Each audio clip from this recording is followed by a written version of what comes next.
क्या समाजवादी पार्टी और कांग्रेस में चुनावी गठबंधन होगा?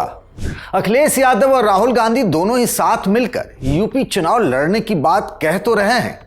यह भी सच है कि दोनों पार्टियों के नेता सभी 403 विधानसभा सीटों के लिए तैयारी के दावे भी कर रहे हैं। वैसे अखिलेश यादव दिल्ली में हुई इंडिया गठबंधन की बैठक में राहुल गांधी से कह चुके हैं कि यूपी में अपनी पार्टी के नेताओं के अनर्गल बयानबाजी पर आप रोक लगाइए। ऐसे में राहुल और अखिलेश के रिश्तों को लेकर योगी आदित्यनाथ क्यों मुलायम सिंह यादव का जिक्र करने लगे हैं? राजधानी में आज करेंगे इस पर बात और यह भी बताएंगे कि यूपी बीजेपी की जो नई लिस्ट आई है आखिरकार आ तो गई है, पर इसमें चली किसकी, योगी आदित्यनाथ की या फिर बीजेपी हाईकमान की? नमस्कार, मैं हूं पंकज झा, आप देख रहे हैं राजधानी। Brought to you by Sharda University, where the software engineer meets the talented photographer. The world comes together at Sharda University. BJP आज संविधान हत्या दिवस मना रही है। इंदिरा गांधी की सरकार ने देश में इमरजेंसी लगाई थी इसी के खिलाफ। लखनऊ में एक कार्यक्रम में यूपी के मुख्यमंत्री योगी आदित्यनाथ ने कहा, मुलायम सिंह कभी नहीं चाहते थे कि कांग्रेस से समाजवादी पार्टी का गठबंधन हो। पहले उनको सुन लेते हैं। याद करिए,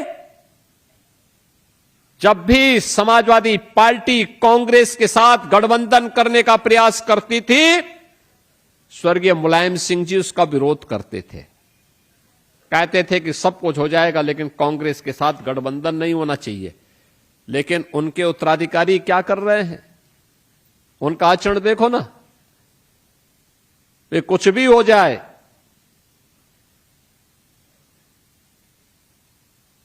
वह कांग्रेस के डूबते हुए जहाज पर सवारी होकर के मुलायम सिंह की विरासत को भी डुबोने के लिए उतारू हैं, क्योंकि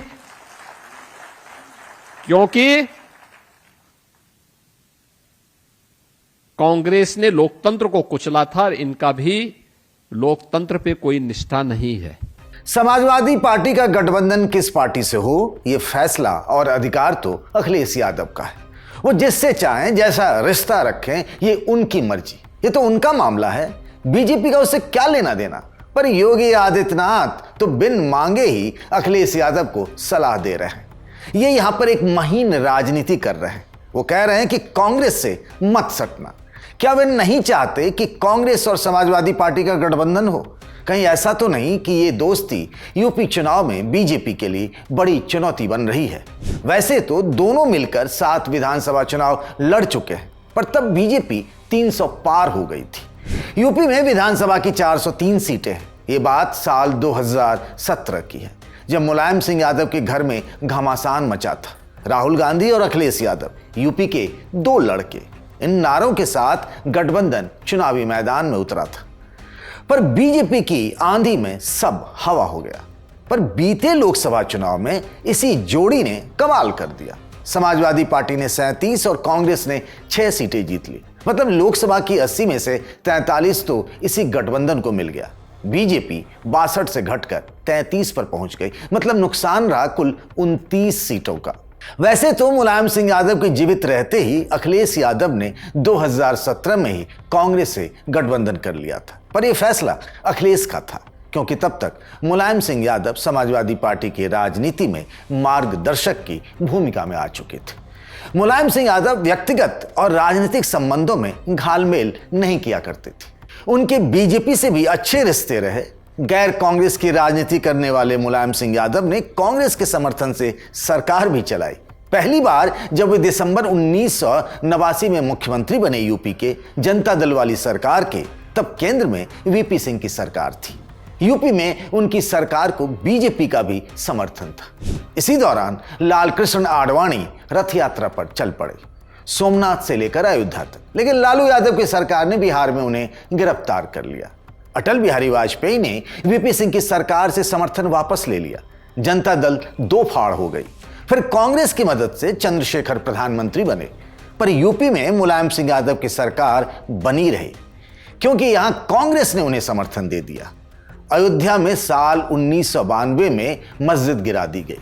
कल्याण सिंह की बीजेपी वाली सरकार बर्खास्त हुई। इसके बाद मुलायम सिंह ने बीएसपी से गठबंधन कर लिया। नारे लगे उन दिनों, मिले मुलायम कांशीराम, हवा में उड़ गए जय श्री राम। चुनाव के बाद गठबंधन के बावजूद मुलायम सिंह को सरकार बनाने के लिए कांग्रेस से समर्थन लेना पड़ा। उन्होंने कांग्रेस से कभी भी चुनावी गठबंधन नहीं किया। सरकार बनाने के लिए जब जरूरत पड़ी तब साथ लिया, जब लगा जरूरत नहीं है लंगड़ी भी मारते रहे, जैसा उन्होंने सोनिया गांधी के साथ किया। यह बात उन दिनों की है जब अटल बिहारी वाजपेयी की सरकार सिर्फ 1 वोट से गिर गई थी। साल था 1999।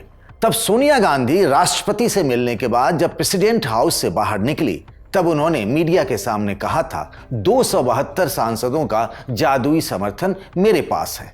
वे जब ये बात कह रही थी तब उनके जहन में मुलायम सिंह यादव की पार्टी के सांसद भी थे, पर मुलायम ने समर्थन देने से मना कर दिया। पर उन्हीं मुलायम ने न्यूक्लियर डील पर मनमोहन सिंह सरकार बचा ली थी समर्थन देकर। यह बात 2008 की है। मुलायम सिंह अपनी राजनीति के हिसाब से रिश्ते बदलते रहते थे। उन्होंने तो कल्याण सिंह की पार्टी तक से समझौता कर लिया था। लोकसभा में उनका वो बयान तो आपको याद ही होगा, जब उन्होंने नरेंद्र मोदी को भविष्य की राजनीति के लिए शुभकामनाएं दी थी। मैं प्रधानमंत्री जी को बधाई देना चाहते हैं। प्रधानमंत्री जी, आपने भी सबसे मिलजुल करके और सबका काम किया। ये सही है कि हम जब मिले किसी काम के लिए कहा तो आपने उसी पर ऑर्डर किया। ये मैं आपका यहाँ पर आदर करता हूँ, सम्मान करता हूँ कि प्रधानमंत्री जी ने सबको लेके चलने का पूरा प्रयास किया। तो आपने जिससे सभा को चलाया है और सबको खुश रखना बड़ा कठिन काम है, लेकिन फिर भी आपके खिलाफ कोई नहीं बोलता है, न आप पर कोई टिप्पणी करता है। इसे विशेषकर बधाई और धन्यवाद आपको देता हूँ। तो मैं चाहता हूँ, मेरी कामना है कि जितने माननीय सदस्य हैं दोबारा फिर जीत गया। ये हमारी इच्छा है तो ये सब। और तो ये भी चाहता हूँ, हम लोग तो इतना बहुमत नहीं आ सकते हैं, प्रधानमंत्री जी आप फिर बने प्रधानमंत्री। ये एक तरह का राजनीतिक शिष्टाचार कहा गया। मुझे याद है कि एक बार उन्होंने अखिलेश यादव के सामने ही लखनऊ में मंच से कह दिया था कि आडवाणी जी कभी झूठ नहीं बोलते। दिल्ली में अरविंद केजरीवाल, बिहार में तेजस्वी यादव, तमिलनाडु में स्टालिन और फिर पश्चिम बंगाल में ममता बनर्जी की हार के बाद अब विपक्ष की सारी उम्मीदें बस अखिलेश यादव पर ही हैं। यूपी चुनाव में ही इंडिया गठबंधन की एकता का भी इम्तिहान होना है। कांग्रेस के कुछ नेता समाजवादी पार्टी से गठबंधन के पक्ष में हैं, तो सांसद इमरान मसूद और यूपी के अध्यक्ष अजय राय समेत कुछ नेता इस रिश्ते में कई तरह की शर्तें भी चाहते हैं। इमरान मसूद कहते हैं, मैं समाजवादी पार्टी को नसीहत नहीं दे रहा हूं और न ही मैं इतना बड़ा नेता हूं, मैं हालात बता रहा हूं कि हालात देख लीजिए। राहुल गांधी का हाथ मजबूती से थामेंगे तो इस दलदल से बच जाएंगे, वरना उन्होंने जो बंगाल में किया है, जिस तरह महाराष्ट्र में किया है, वही होगा यहां भी। बचने का बस एक ही रास्ता है और उनका नाम है राहुल गांधी। उनका हाथ मजबूती से थाम लीजिए, तभी इससे पार पा पाएंगे। मसूद कांग्रेस में थे, समाजवादी पार्टी में भी रहे, कुछ समय बीएसपी में भी, और फिर से कांग्रेस में उनकी घर वापसी हो गई है। पर अखिलेश अब तक तो यही कह रहे हैं कि हम साथ साथ हैं। जो इंडिया गठबंधन रहा है वही इंडिया गठबंधन रहेगा। और अभी तो हराया है बीजेपी को।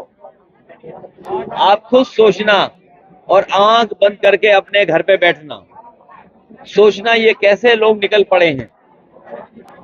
ऐसी बहुत सारी ताकतें आएंगी, बहुत सारे ऐसे लोग लगेंगे जो बीजेपी को लाभ पहुंचाना चाहेंगे। अभी बीजेपी हारी है, जो हारी हुई बीजेपी है मरता क्या न करता। लोकसभा चुनाव में अखिलेश यादव और राहुल गांधी की जोड़ी ने अच्छा प्रदर्शन किया, पर एक चुनाव का दूसरे चुनाव से कोई कनेक्शन होता है, ऐसा कोई ट्रेंड या ऐसा कोई चुनावी इतिहास नहीं रहा है। अब जैसे महाराष्ट्र का ही मामला ले लीजिए। लोकसभा में उद्धव ठाकरे, शरद पवार और कांग्रेस ने मिलकर बहुत अच्छा किया, पर विधानसभा चुनाव में सब ढेर हो गए। तो यूपी में क्या होगा इस बार, बताइएगा कमेंट बॉक्स में। वैसे यूपी को देखते हुए, मतलब यूपी चुनाव को देखते हुए आखिरकार बीजेपी की नई टीम की घोषणा हो ही गई, तो आज बात उसकी भी कर लेते हैं।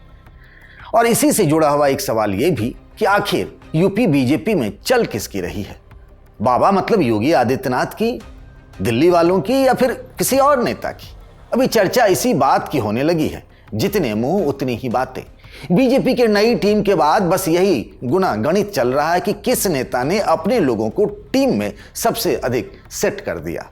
लंबे इंतजार के बाद प्रदेश बीजेपी की नई टीम का ऐलान कर दिया गया। पंकज चौधरी पिछले बरस 14 दिसंबर को पार्टी के प्रदेश अध्यक्ष बने थे, तो इस हिसाब से 6 महीने लग गए लिस्ट बनाने में और फिर उसको फाइनल करने में।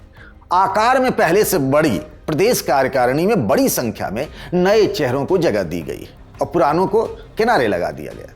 विधानसभा चुनाव 2027 को ध्यान रखते हुए इसमें ओबीसी समाज की भागीदारी ज्यादा दिख रही है।